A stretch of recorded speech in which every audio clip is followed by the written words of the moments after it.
What's going on, guys? I'm Tyler, and I'm here to let you know that The Corruption of Divine Providence is no perfect movie. And it's about a young missing girl named Jeanne who one day returns home with stigmatic wounds on her hands, and as a result, her Catholic father, a group of Dakota elders, and a TV evangelist all see her injuries as a miracle from their lords and try to publicly use her in their sermons as a way to validate their own beliefs. But since she has amnesia from this incident, once she starts to piece together what exactly happened to her, it becomes very clear the answers she has are not the ones that they were expecting or the ones that they wanted. And I had no idea this movie even existed until a couple days ago when, as I was watching a YouTube video, I got a 30-second ad halfway through for this movie. And it occurred to me that this was a Canadian film and had a very unique supernatural horror vibe that I really dug, but it wasn't the only thing that instantly hooked me. It was the fact that it was from a company called Film Option International that I had never heard of before. So I quickly looked them up, discovered what kind of movies they distributed, and when I found out that this was being released this weekend only in theaters, I thought, you know what? Why not email them and ask them for a screener to review? And they were so flattered by the request that they agreed. And thank you so much to Film Option International for the opportunity. I am incredibly grateful. I'm looking forward to more submissions from you guys in the future because you seemed really enthusiastic about it. And I really wish I had nicer things to say about this movie than I'm about to now that I've seen it. But two things. One, I asked you guys didn't ask me, so that's kind of my fault.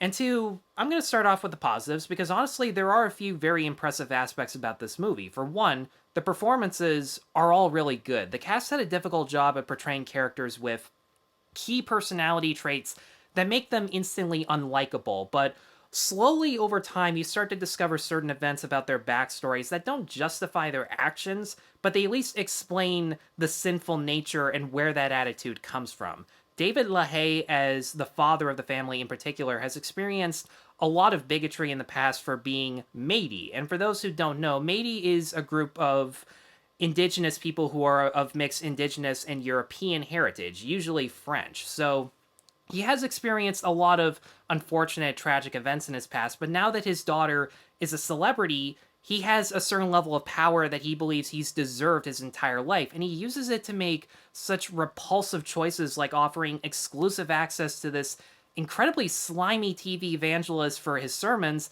without even letting his daughter know up until the moment she's supposed to assist in the sermon. He's incredibly unlikable, but he has very specific motivations that at least make you think about what would happen if you were in that exact situation and you had suffered the exact same circumstances. The lead girl who plays Jeanne, I'm going to try and get her name right. Skobye.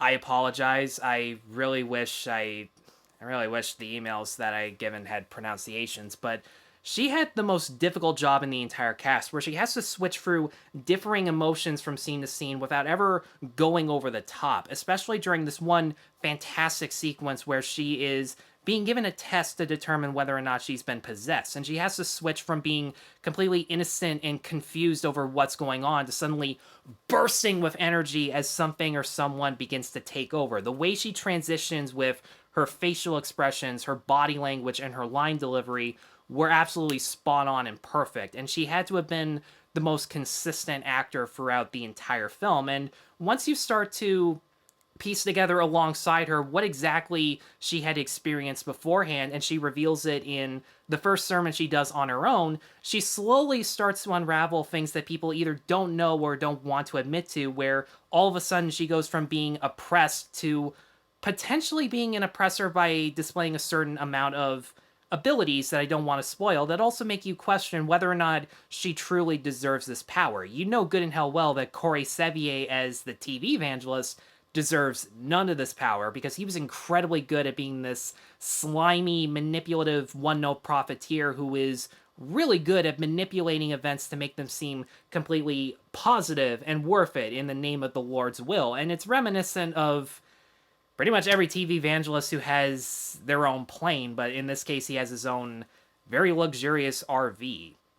Now, I'm not sure how much of this sounds like a horror movie to you guys. There are definitely scenes such as the ones that detail Jeanne's disappearance and her trying to unravel the mystery that definitely have horror vibes, but Despite the way the trailer was edited, I would say that for the most part, this is actually a domestic drama about the dangers of religious power that happens to have some supernatural scenes to it. Now, that's not to say the horror sequences are bad or inconsequential, because honestly, they're among the highlights of the movie. Jeremy Torrie, again, I'm not entirely sure how to pronounce his name, but as a writer and director, he really knows how to create an uncomfortable and dark, but still beautiful to look at atmosphere without ever relying on jump scares or false alarms. There is not a single one in this movie, and that is awesome. Instead, he uses the camera and the lighting, which is exactly what I wanted. There are so many sequences where characters are constantly drenched in shadows to emphasize the amount of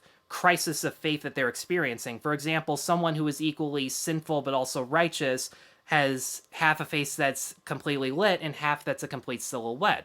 One of the main villains was shrouded in shadows to the point where you never actually saw his face. You just got these gross and dirty close-ups of his mouth or his fingernails that are grown out to look like claws. It was incredibly, really damn creepy.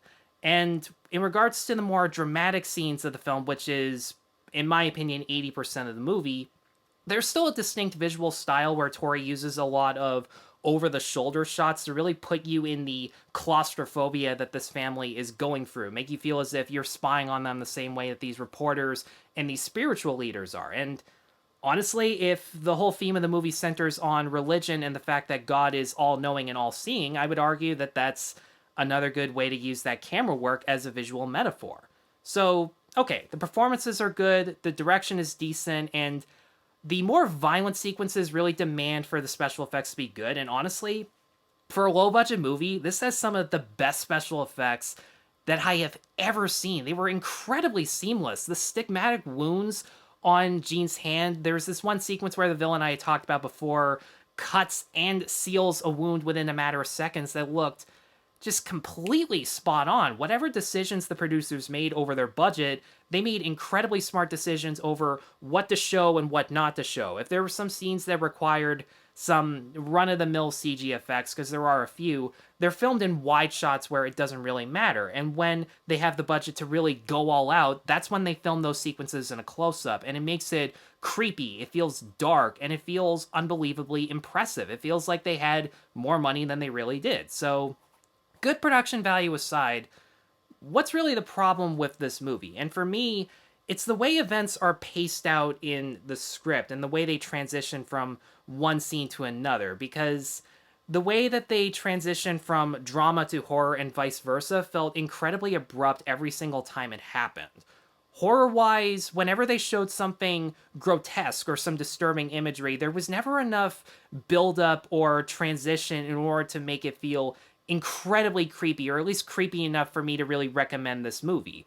All they do is just show you something that is disturbing instantly and expect the element of surprise to really throw you off guard. And for some audience members, that's going to work, but that's not really what scares me. What scares me is putting a character in a scary place, taking the time to anticipate what's going to be so disturbing about it, and then slowly revealing it through the camera work and the editing and the reaction shots as a result.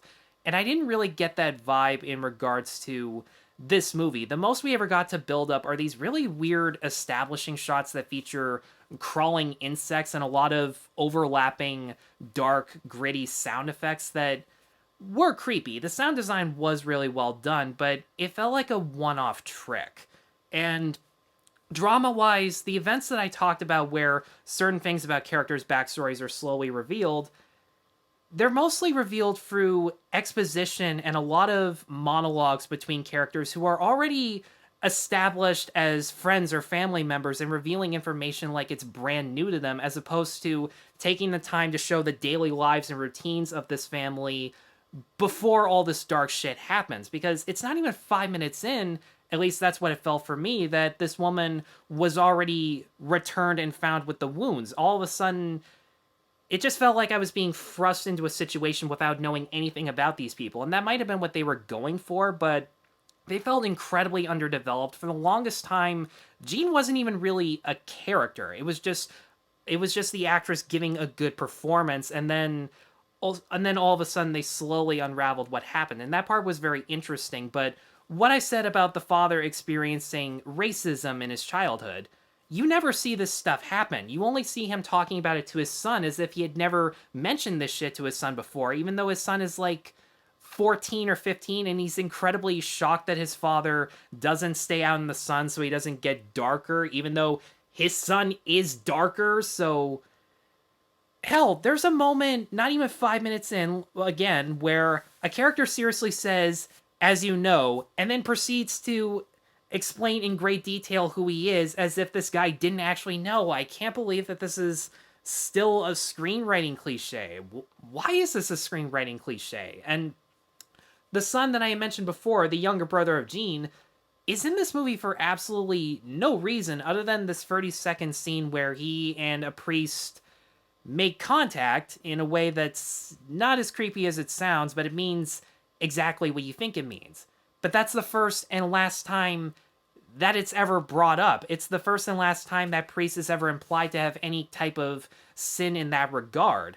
And I know what the point of that scene is in regards to the themes of this movie, not that religion is evil, but it's the self-appointed leaders who control all the power that are, and it's them that causes the divide between different sanctions of religion. Because there is some conflict between the father, who is Métis, and a group of Dakota elders who are 100% First Nation, and naturally there's going to be some conflict there, but I really wish there were scenes more like that went into exclusive detail, as opposed to just throwing every criticism of organized religion that you can possibly make without having it really tie into the story. And that was the most frustrating thing about the script for me. There were so many scenes like the one with the son and the priest that just come out of left field so quickly. It was almost as if I got up to go to the bathroom and I missed something.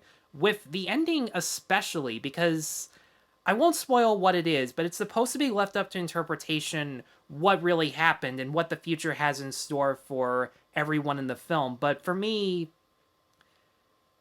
it's really hard to explain, but my best way of summing it up is that it felt like it left so many character arcs and story elements unresolved without any exclusive foreshadowing or detail to really interpret.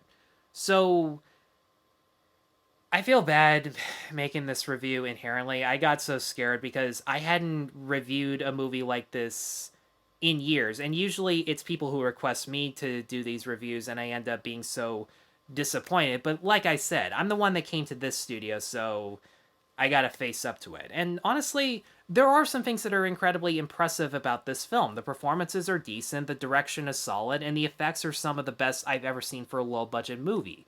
It's just the script and the storytelling itself that I felt could have been better, and I felt you could have given this movie another 20 minutes or 30 minutes if the filmmakers had the time to fully flesh out the story and the themes. So, for all those reasons, I'm going to give The Corruption of Divine Providence a 2.5 out of 5.